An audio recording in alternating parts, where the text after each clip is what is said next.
May the peace of the Lord be with you. I pray that you will be filled with God's grace and blessings by listening and reading the Bible every day. I am Pastor Jongsun Choi. We are listening and reading the Bible according to the reading plan proposed by the Revised Common Lectionary. This year's reading plan is by Year C. Today is February the 14th, Monday of the 6th week of Epiphany. Today's scriptures are from the Gospel of Luke, chapter 6, verses 17 to 26, from the Old Testament, Second Kings, chapter 24, verse 18 to chapter 25, verse 21, and from the Epistle, 1 Corinthians, chapter 15, verses 20 to 34. Gospel of Luke, chapter 6, verses 17 to 26. He went down with them and stood on a level place. A large crowd of his disciples was there, and a great number of people from all over Judea, from Jerusalem, and from the coast of Tyre and Sidon, who had come to hear him and to be healed for their diseases. Those troubled by evil spirits were cured. And the people all tried to touch him, because power was coming from him and healing them all. Looking at his disciples, he said, "Blessed are you who are poor, for yours is the kingdom of God. Blessed are you who hunger now, for you will be satisfied. Blessed are you who weep now, for you will laugh. Blessed are you when men hate you, when they exclude you and insult you and reject your name as evil because of the Son of Man. Rejoice in that day and leap for joy, because great is your reward in heaven. For that is how their fathers treated the prophets. But woe to you who are rich, for you have already received your comfort. Woe to you who are well fed now, for you will go hungry. Woe to you who laugh now, for you will mourn and weep.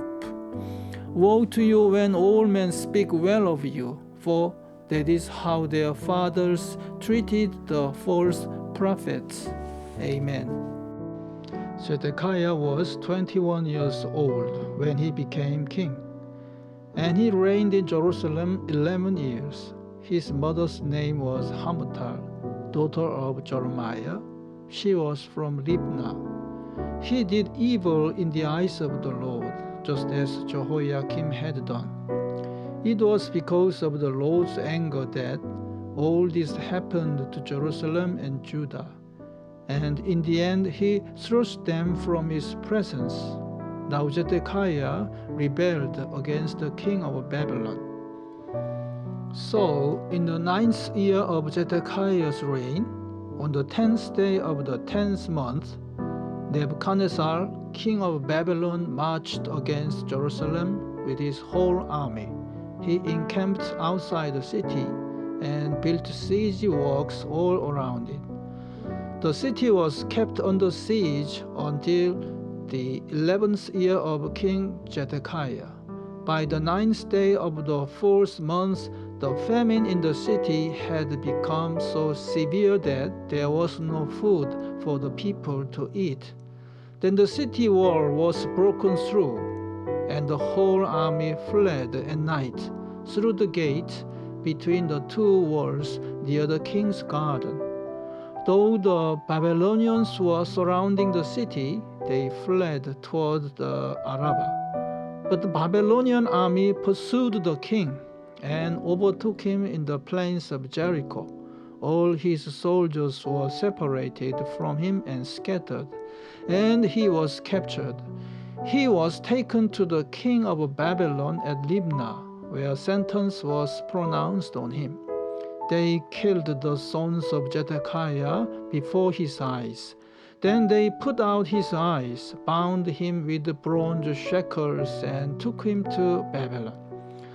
On the 7th day of the 5th month, In the 19th year of Nebuchadnezzar, king of Babylon, Nebuzaradan, commander of the imperial guard, an official of the king of Babylon, came to Jerusalem. He set fire to the temple of the Lord, the royal palace, and all the houses of Jerusalem. Every important building he burned down.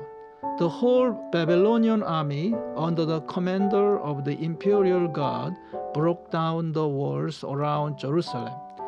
Nebuzaradan, the commander of the guard, carried into exile the people who remained in the city, along with the rest of the populace and those who had gone over to the king of Babylon.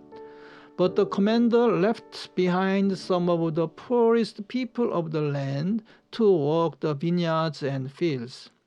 The Babylonians broke up the bronze pillars, the movable stands, and the bronze sea that were at the temple of the Lord, and they carried the bronze to Babylon. They also took away the pots, shovels, wick trimmers, dishes, and all the bronze articles used in the temple service. The commander of the imperial guard took away the censers and sprinkling bowls, all that were made of pure gold or silver.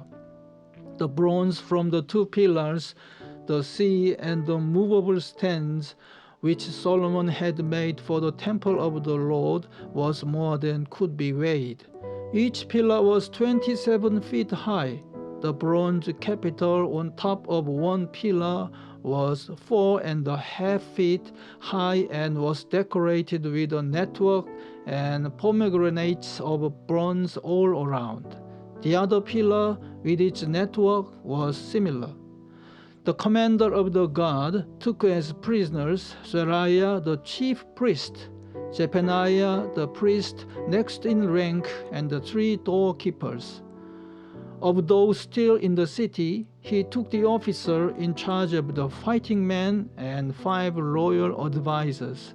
He also took the secretary, who was chief officer in charge of conscripting the people of the land, and 60 of his men who were found in the city.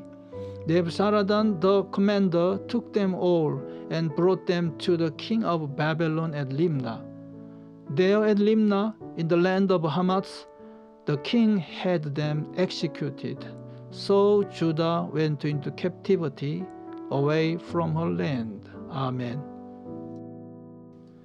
This is the word of God from the epistle 1 Corinthians chapter 15 verses 20 to 34. But Christ has indeed been raised from the dead, the first fruits of those who have fallen asleep.